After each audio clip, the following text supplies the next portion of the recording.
So it's 2014, my best of the year. Only 8 years ago, but it will seem a distant memory now as I poke my ear. And I'm going to start off with some honourable mentions. There's a handful of these.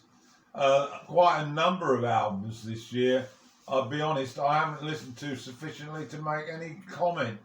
And some of these really I've used comments that I've read to succinctly describe them.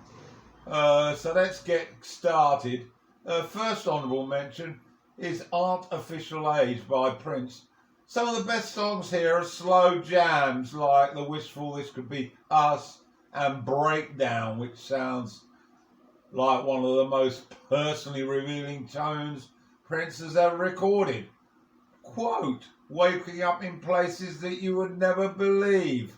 Ha ha ha. He sings with what sounds like deep regret.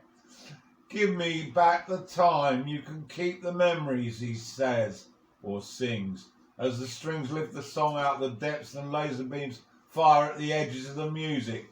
Prince launches into some vocal contortions that prove his voice has lost none of its wild mutability over the years.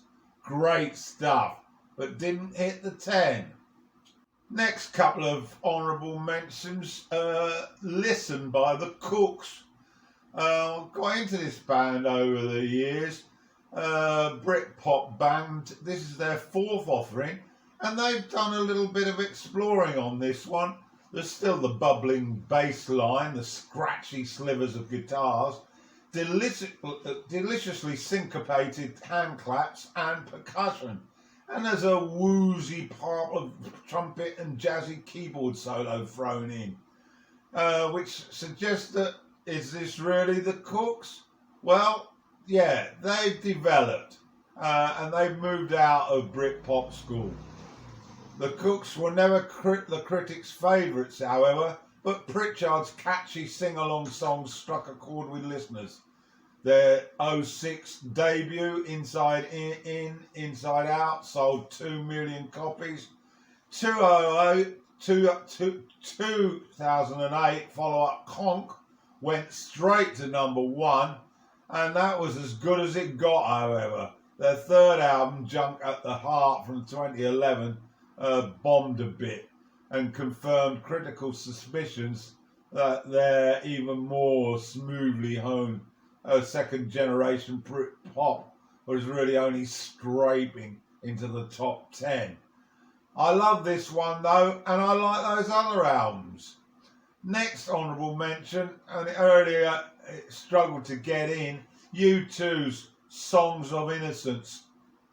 First instalment really of a 2-album set.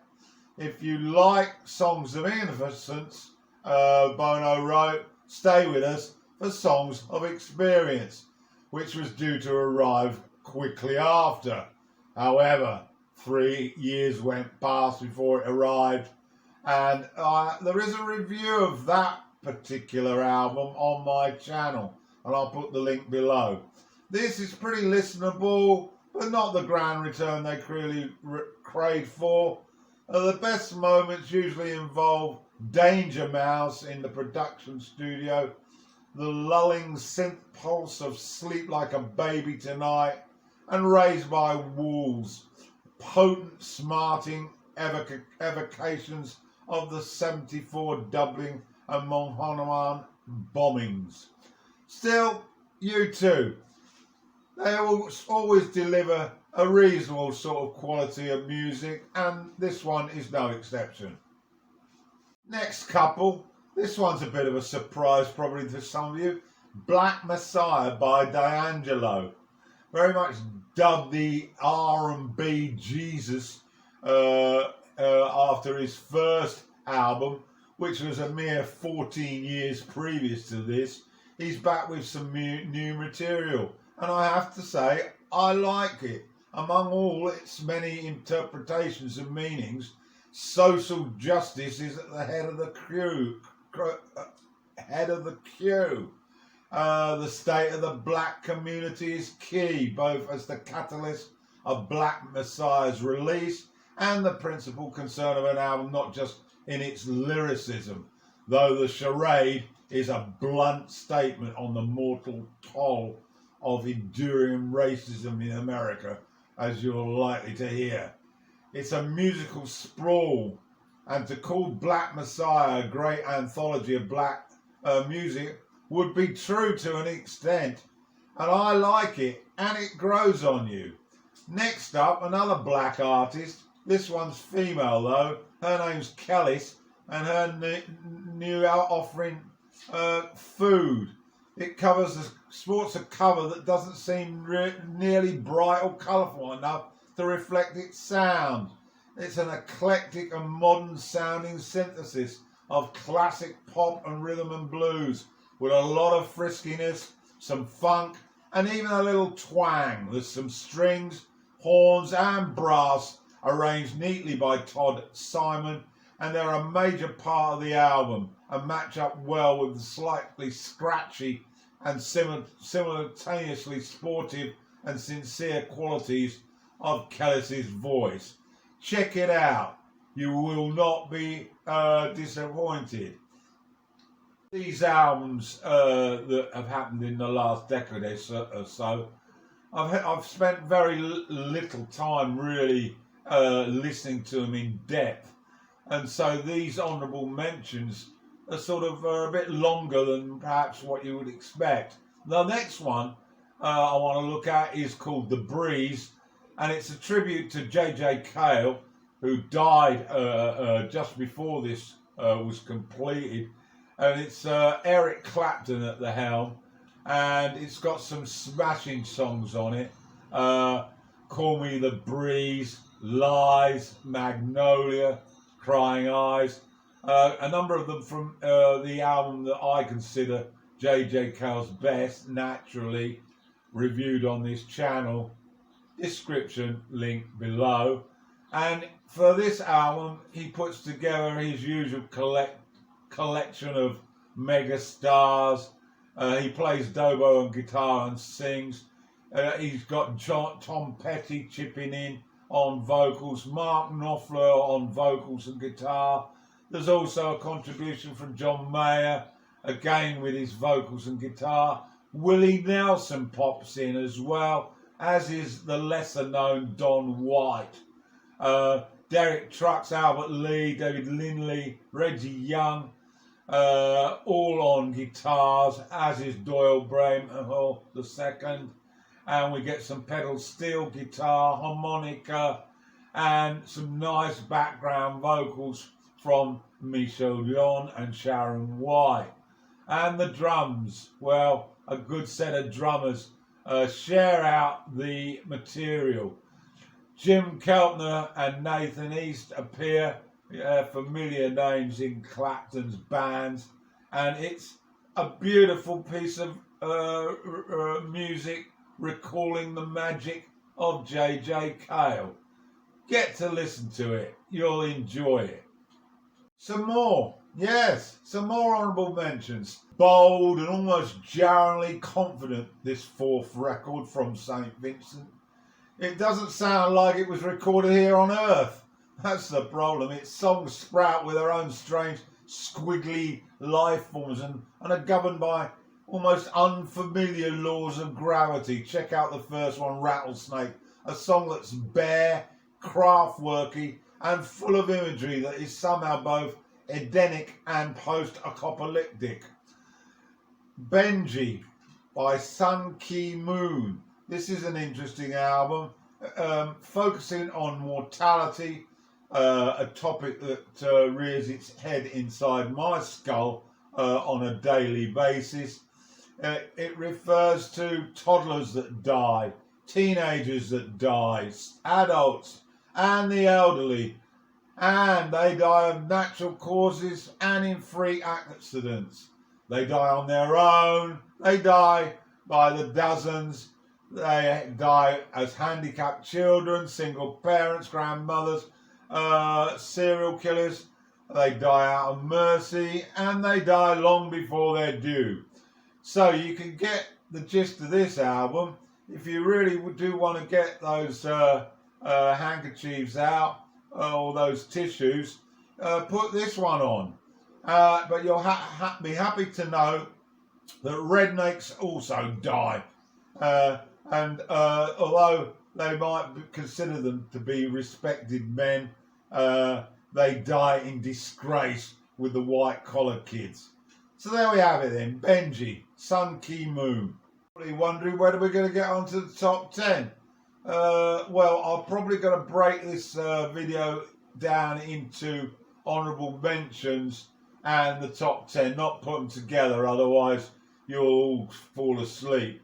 But some more honourable mentions for 2014. Magic Numbers, 4th album by this quartet of British musicians, 2 sets of twins, or at least relatives, 2 girls and 2 boys. They're highly talented and they throw out some mature and progressive style rock music. It's light and it's solid, honest, heartfelt love songs that are reminiscent very much of their debut album. It's a bit dark and brooding and it addresses the realities of adult relationships. But if you like soft rock, this is right up your alley. And so to Atlas by Real Estate.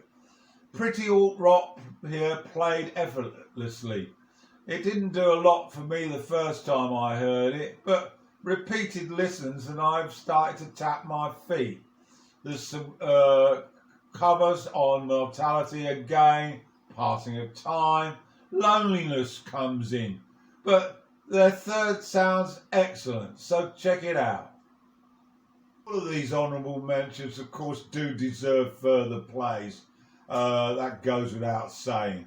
Next up is Eve by the Benin diva Angelica Kidjo. For those who follow my channel, you'll know that I'm in love with her, and all of her albums generally appear in the top 10.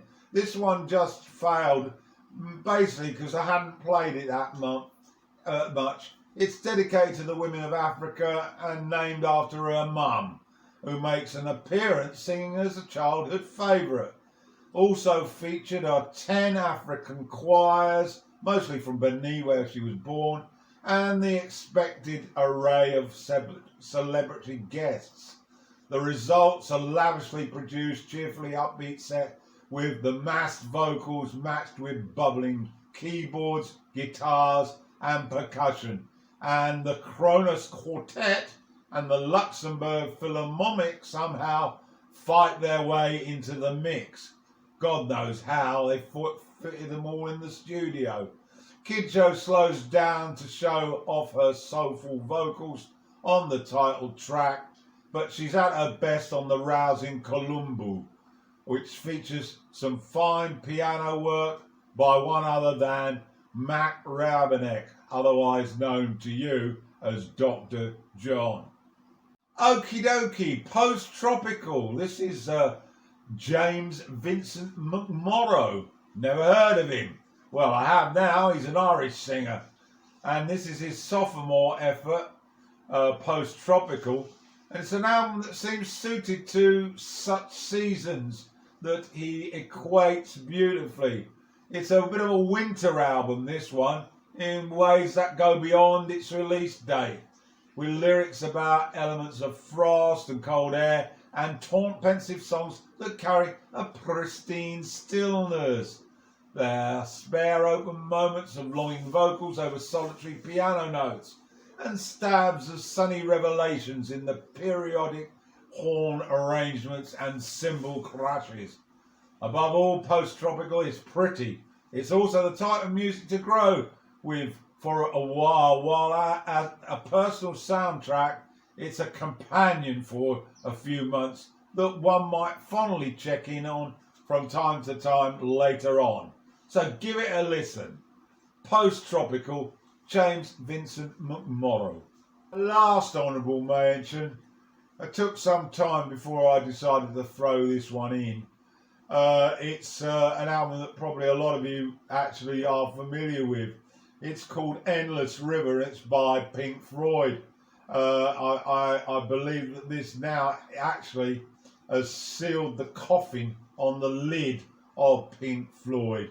And I didn't have a lot to say about it really, although it did seem to meander endlessly, repeating that sort of distinctive Pink Floyd sort of let's sit on the floor, nodding our head and mystically believing that the whole world is lapped full of some sort of psychedelic substance.